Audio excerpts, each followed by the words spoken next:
मेरा नाम प्रिया है। मैं तुम्हारी दुल्हन हूँ। शादी के बाद दूल्हा दुल्हन कमरे में बैठे थे। मेरे शादी के जोड़े का गोल्ड ट्रीमा नाम दिया गया था क्योंकि वह बहुत सस्ता था। लेकिन मेरे गरीब माँ बाप की हैसियत बस इतनी ही थी। मैं बहुत सुंदर थी, इसलिए उस साधारण जोड़े में भी बेहद खूबसूरत लग रही थी। मेरे साथ बैठी सहेलियाँ मुझे छेड़ रही थी। अजय नाम का एक लड़का जो कंपनी में मेरे पापा के साथ काम करता था, वह भी शादी में आया था। पापा की छोटी सी नौकरी थी और हम लोग किसी तरह जीवन बिता रहे थे। माँ पापा ने कर्ज लेकर मेरी शादी की तैयारियां की थी। थोड़ी बहुत दहेज भी दिया था। 15 कैरेट के सोने के टापस तक मेरी सांसों का हिस्सा बन गए थे। मेरे ब्याह की बारात वाला दिन आ गया था। पापा ने घर के आंगन में पूरी व्यवस्था कर दी थी क्योंकि बारात में बहुत ज़्यादा लोग नहीं आने वाले थे। पापा कह रहे थे कि इतने लोग आंगन में समा जाएंगे, ढोल नगाड़े सब बजेंगे, तब बारात आएगी। ढोल की आवाज़ मेरे दिल की धड़कन बढ़ा रही थी।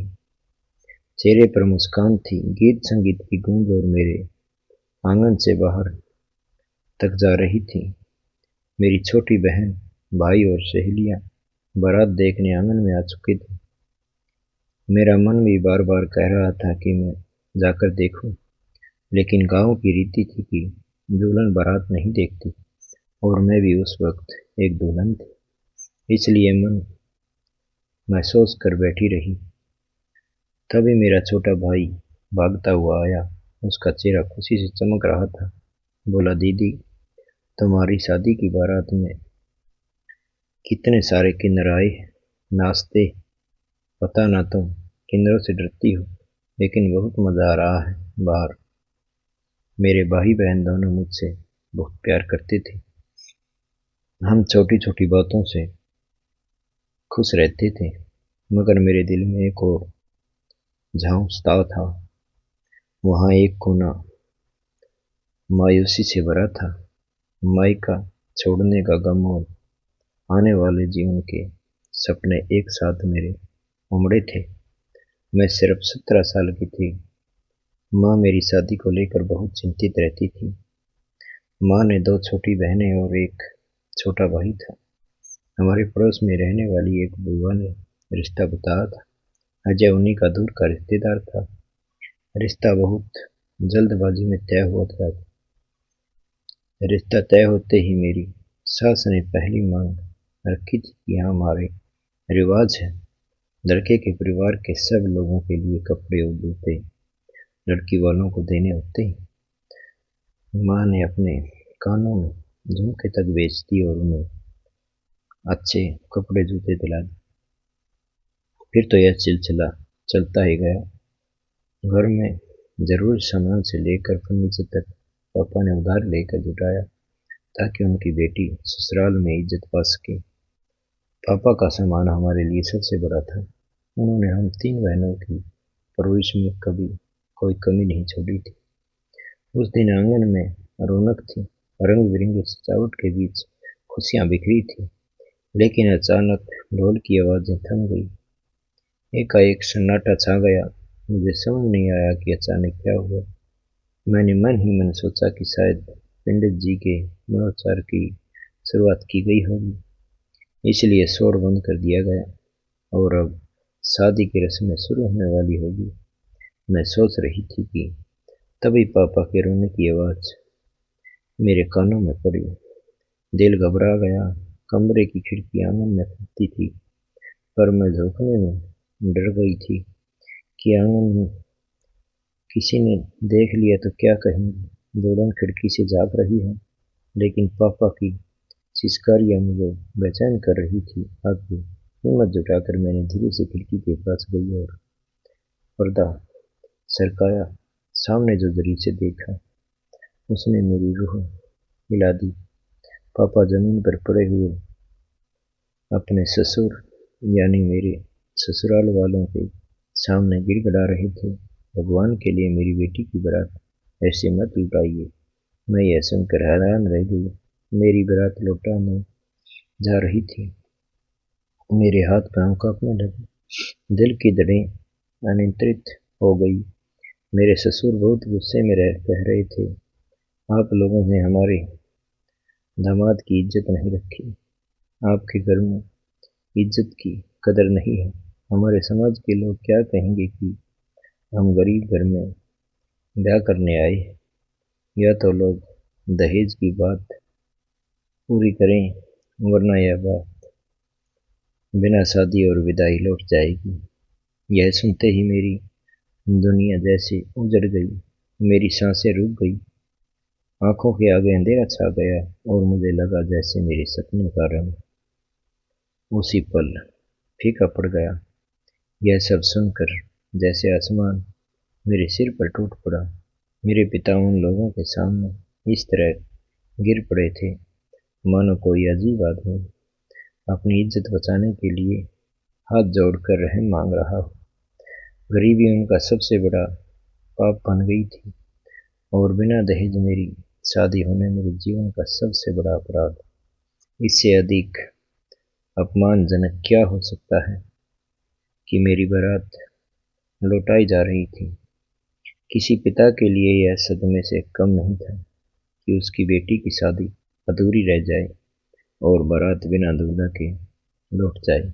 यह सिर्फ एक शादी टूटना नहीं था, बल्कि माँ बाप की इज्जत पर बड़ा एक गहरा दाग था।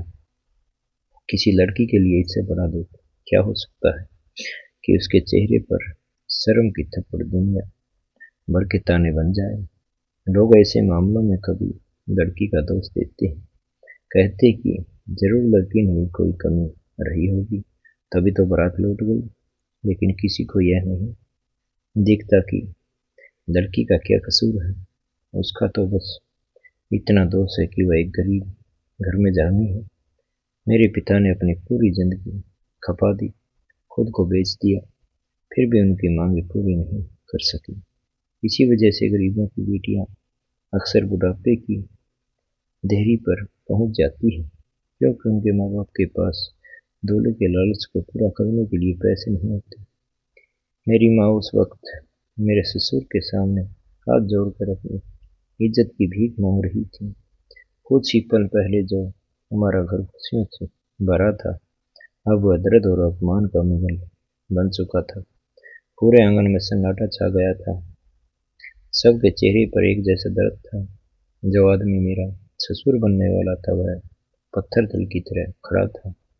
उसके चेहरे पर कोई करुण नहीं थी। मेरा पढ़ा लिखा होने वाला पति भी वहीं खड़ा था। मेरे पिताजी बेइज्जती देखकर भी मुस्कुरा रहे थे। वह कह रहा था, अगर ये लोग अभी मेरी इज्जत नहीं रख पा रहे तो शादी के बाद क्या देंगे। मुझे यह सोचकर शर्म आई कि जैसे कोई इंसान इज्जत से पैसे को तोल सकता है। क्या जो लोग दहेज नहीं दे सकते वो अपने दामाद की इज्जत नहीं कर सकते। उसी एक समय मुझे समझ आया कि जब किसी गरीब के घर बेटी जन्म लेती है तो उसके माँ बाप के चेहरे पर चिंता की लकीरें गहरी क्यों हो जाती हैं। गरीब घर में बेटी होना मानो शोक का कारण बन जाता है, क्योंकि पिता को अपनी ही इज्जत बेच कर भी उसकी शादी करनी पड़ती है। मेरे पिता की आंखों से आंसू गिरकर उनकी गर्दन तक बह गए थे। उनके कांपते हुए हाथ बार बार जुटते और खुलते जा रहे थे। वह पिता जो हमेशा स्वाद से जीता था, जिसने अपनी जरूरतों के लिए कभी किसी के आगे हाथ नहीं फैलाई, आज अपनी बेटी की शादी के लिए सबके सामने गिड़गिड़ा रहा है। मैं यह भी सब देख पा रही थी। आंखों से आंसू बह निकले और मैंने कमरे से बाहर निकल कर आई। सब लोग मुझे आंगन में देखकर हैरान रह गए। सबकी निगाहें मेरी ओर थी। मैं अपने पिता के पास गया, उनके कांपते हुए हाथों को थामा और कहा कि पापा, अब बहुत हो गया। अब किसी को सामने झुकने की जरूरत नहीं। अगर उन्हें इस तरह झुकाकर बारात वापस ले जानी है तो ले जाएं, लेकिन मैं ऐसी जगह नहीं जाऊंगी जहाँ इज्जत की कोई कीमत नहीं, मैंने दृढ़ आवाज में कहा और अपनी पूरी जिंदगी इस दहेज नाम की गंदगी की रस्म के लिए खुद को तोड़ा। अब और नहीं। यह सुनते ही मेरी सांस घबरा उठी। और ये लड़की की जुबान इतनी लंबी है, कैसी बेहया दुल्हन है, अपने मुझसे शादी रोक रही है। अच्छा हुआ जो हमारी बेटी को ऐसी लड़की नहीं मिली। ये बातों को तोड़ मरोड़ कर अपने पक्ष में करने लगी और साथ आई होती भी उनकी हमें हमें रहने लगी। मेरे आसपास खड़ी औरतें मेरी माँ की ओर देखने लगी, जैसी सारा दोष उसी का हो। मेरी माँ कांपते हुए मेरे पास आई, आंखों में आंसू थे और बोली, चुप हो जा प्रिया, चुप हो जा, बस तो कुछ मत बोल। और फिर लोगों से विनती करने लगी कि आप लोग अब बारात ले जाइए। मेरे अपने ही आंगन में मेरा कान गवाही बन गया है और मैं खड़ी थी एक टूटी हुई दुल्हन बनकर, जिसकी शादी से पहले ही उसका सिंदूर मिट चुका हो। मेरे पिता उनके हाथ पकड़कर रोकते हुए कोशिश कर रहे थे और मैं खुद अपने पिता के आगे हाथ जोड़कर गिड़गिड़ा रही थी। मैं कह रही थी, पापा ऐसा मत कीजिए, मेरी मासूम बेटी के साथ ऐसा न्याय मत होने दीजिए। वह लड़की फिर से अपने ही विवाह के अपराध हो। भगवान के लिए अपनी बेटी के सिर से यह कलंक मत लगाने दीजिए। उसे बारात के बिना दुल्हन न बनाइए। मेरी अपनी बेबसी देखकर मेरा दिल टूट गया। जिस खुद की वजह से मेरे पिता को यह अपमान सहना पड़ रहा था, उस पीड़ा ने मेरी आत्मा को झकझोर कर दिया। ऐसे लग रहा था जैसे जमीन फट जाए और मैं उसमें समा जाऊं। हमारे पड़ोस में कुछ लोग जो अब तक हमारे पक्ष में खड़े थे, वो भी अब कुछ बोल नहीं पा रहे थे। उसी समय बारात में आई कुछ किन्नर जो पहले नाच गा रहे, माहौल में खुशियां भर रहे थे, अब खामोश खड़े होकर यह दृश्य देख रहे थे। जब उन्होंने मेरे पिता को बेहोश होते देखा तो एक किन्नर दौड़कर आगे बढ़ा आया। उन्होंने मेरे पिता को बाहों से सहा दिया और पास की कुर्सी पर बैठा दिया। पापा का चेहरा पूरी तरह सफेद पड़ चुका था, होठ कांप रहे थे और वो बामुश्किल बोल पाए, मेरी बेटी की बारात अब कहीं नहीं आएगी, कोई उसे इज्जत नहीं दे पाएगा। आखिर मेरी मासूम बेटी का क्या कसूर है? हम गरीब हैं, इसलिए क्या इतना बड़ा अपराध कर बैठे कि ज्यादा दहेज नहीं दे सकते? उनके शब्दों में दर्द इतना गहरा था कि वहां खड़ा हर इंसान थम गया। मैं अपने पिता को दिलासा देने लगी, बोली, पापा मेरी फिक्र मत कीजिए, बल्कि खुश रहिए कि आपकी बेटी लालची लोगों के घर नहीं जाएगी। मुझे गर्व है कि ऐसे घर की बहू नहीं बनी जहाँ पैसे को इज्जत से ऊपर रखा जाता है। लेकिन मेरे पिता का पूरा शरीर कांप उठा था। आंसू रुकने का नाम नहीं ले रहे थे। माँ, बहन और भाई सब रो रहे थे। यह दृश्य इतना असहनीय था कि मेरी सांसें भारी हो रही थी।